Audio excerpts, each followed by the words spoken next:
When you think of a strong character, what pops up in your head? What characters do you think of? And what qualities do you believe to be indicative of strength? We're going to circle back to this question at the end of the video, but try to keep these questions in mind as we go along. But essentially, this video will be about Ambessa from League of Legends. My take, albeit newfound, is oftentimes we write our strong characters to not only be physical embodiments of strength, but also stoic pillars in terms of emotions and vulnerability and just feeling in general. It makes sense, not only in terms of writing, but also how we perceive strength in general, as a culture, as a society, and as an individual. We think strength oftentimes as the absence of weakness or in its suppression. Yet, I do not believe that strong characters have to be void of emotion to be strong. Now, if you haven't watched Arcane, which I strongly recommend you changing that, Ambessa Medarda, her official moniker being the Matriarch of War, comes from the region Noxus, where strength, its core value, is championed above all else. She is merciless, calculative, and a personification of power. When you look at her, the aura she emanates, everything that she is strength. And while Ambessa is veritably all these qualities, the beautiful thing about Arcane is how they write these characters, and near all of them possess humanity. As ruthless as she is the matriarch, and her love for her family is true. Though her ways are questionable, Ambessa is willing to do whatever it takes to protect her family. And also, an interesting fact about Ambessa is that Arcane was mostly comprised of pre-existing characters from League, such as like Vi, Jinx, Warwick, Jace, Victor, Caitlyn, etc., etc. Yet characters such as Ambessa and her daughter Mel were original characters created for Arcane. Yet with the success and popularity of the show, Ambessa was later added into League, and following soon after, Mel. I just need to state, I have my issues with Arcane second season. I have so much love for this series as a whole. So much love. Yet, I'm also cognizant that it does have its issues. If you watched Arcane though, and if you've enjoyed how season 1 of Arcane was written, I think you'll really enjoy Ambessa's book, Chosen of the Wolf by C.L. Clarke. It has the biggest qualities which I felt was missing from the second season, and it's the character-driven aspect and nuance in their personalities. It goes over her backstory, how Ambessa became the person that we know her as. It is so beautifully written. This is coming from someone who hasn't read a fiction book in close to 10 years. It did take me some time to get situated into reading a fiction book after so long, but once I was immersed, I was immersed. And I'm so glad it was this book. Beautifully written. I don't want to spoil the book at all because I truly recommend the read, but highly recommend. And so, a brief summary of her book. So, Ambessa possesses a vision, one of her sitting on the throne, amassed in power and strength. And the legacy of the Medarda family is the major conflict of the book, a story of fighting for one's right to leading the family. And we also get insight into Mel and her life as a child, and how both of these characters, both Ambessa and Mel, ended in the places where they begin in Arcane.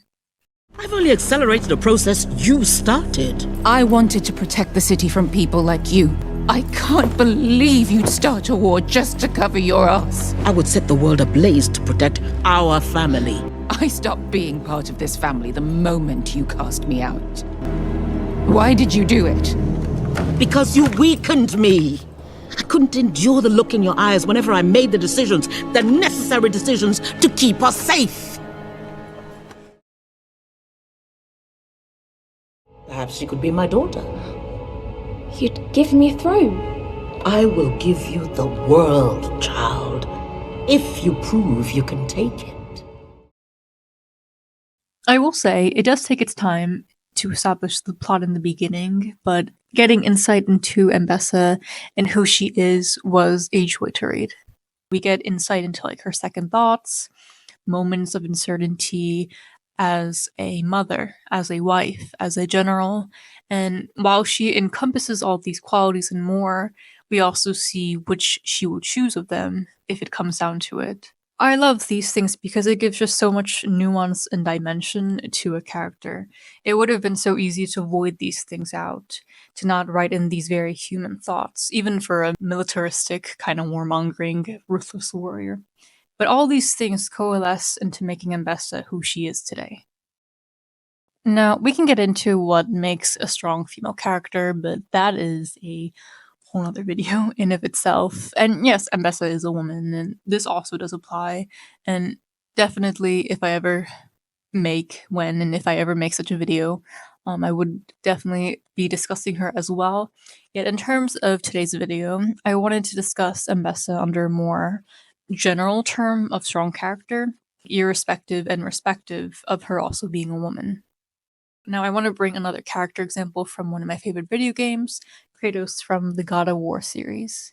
Now, I speak of Kratos as someone who has only played God of War 4 from 2018, Ragnarok, and Valhalla, and I've only watched a summary of the older games in the series. But if you know anything about Kratos, you know he's this personification of just unbridled and somewhat unhinged, but not unhinged rage. Yet in God of War 2018, they all do something which deviates from how Kratos was written originally. Kratos in 2018 and ongoing is a more subdued character than how he was in the older games. You know, when he was, younger and filled with rage and angst and rage. But we also know Kratos now to be an evolved person. He progressively evolves as a character to us and the characters around him. His is a story of both rage and redemption. What are you doing? Now his guard is up. Only fire. Only fire when I tell you to fire. I'm sorry. Do not be sorry. Be better. Now, Kratos and Ambessa are two sides of the spectrum, then their stories end very differently, and they're just entirely different in of themselves. But the commonality that I feel that they both have, albeit it's probably delusional, is these two are motherfucking powerhouses in terms of strength. But time has also been taken to expand their humanity. Don't you know what I've done? Yes! But what will you do now? They're not just gods and generals and sole symbols of power, but also they do struggle. They hold doubt, they hold uncertainty over the paths that they've taken and the choices that they made. Yet they are who they are, and they continue onward.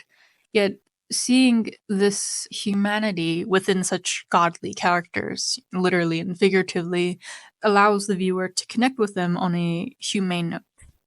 In essence, allowing strong characters to be vulnerable and to expose a few layers does not debase their strength. If done correctly, I believe it can augment their character and who they are. It gives nuance, it gives perspective, but it doesn't mean that you have to agree and support everything they do just because you understand where they're coming from. You can understand where a character or a person is coming from and how they came to be, but that doesn't mean everything that they do is wholly justified. Yet, insight, small flickers of doubt, uncertainty, perspective, all these things give so much life to a story. But what characters do you think of when you think of strength? What is your definition of a strong character? Would love to know, but this will be all. Take care, y'all.